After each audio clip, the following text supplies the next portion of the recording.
कुर्मियों को फायदा होगा इससे? ये कुर्मी तो 70 साल से सबसे अपेक्षित और सबसे प्रताड़ित कौम बन के रह गई है। शहादत की सबसे लंबी लिस्ट कुर्मियों की और संघर्ष की सबसे लंबी लिस्ट कुर्मियों की, और जब बात आई है इस राज्य में हक अधिकार की तो अशून्य है। 22 तारीख को झारखंड बंद का ऐलान किया गया है। देखिए, हमारे लिए 1932 का खतियान एनआरसी से भारी है। 1932 के खतियान पर ही चर्चा होनी चाहिए। 22 तारीख को झारखंड बंद का ऐलान किया गया आदिवासी। निसंदेह, मैंने कल भी कहा था, जब किसी की अस्मिता पे संकट आता है तो वो आंदोलन के लिए बाध्य होते हैं, और निसंदेह कोई भी कौम रहे वो आंदोलन तो करेगी अगर अस्मिता पे सवाल आएगा तो। धन्यवाद, शुक्रिया। गरिमा होती है सदन में, जो कार्य होता है, सदन में जो बहस होता है, सदन में जो वाद विवाद होता है, सदन में जो चर्चा परिचर्चा होता है, उन पर कार्रवाई होना ही चाहिए। सरकार को जो भी विषय, माननीय सदस्य जो भी मामला उठाते हैं, चाहे पानी को लेकर हो, बिजली को लेकर हो, स्वास्थ्य को लेकर हो, अवैध खनन को लेकर हो, बालू कोयला, जो भी मामला आता है उसमें जांच की टीम को एक बार जाकर रिपोर्ट करने के लिए भेजे और कार्रवाई किया जाए, तभी सदन की सार्थकता रहेगी।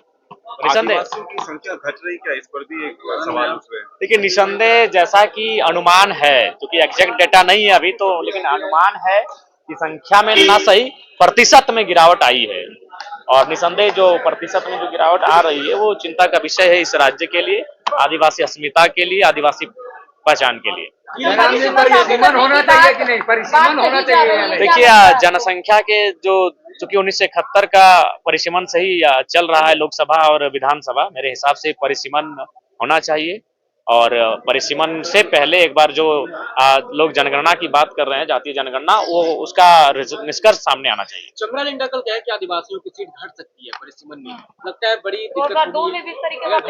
देखिए, सबसे मेरा कहना यही है, मान के चलिए जनगणना सामने आती है और आदिवासी अगर राज्य में 25% होते हैं, और मान के चलिए परिसीमन में 100 सीटों की संख्या 25 होती है, 100 होती है, 150 होती है, तो 150 का जो 25% होगा वो रिजर्व किया जाए आदिवासियों के लिए।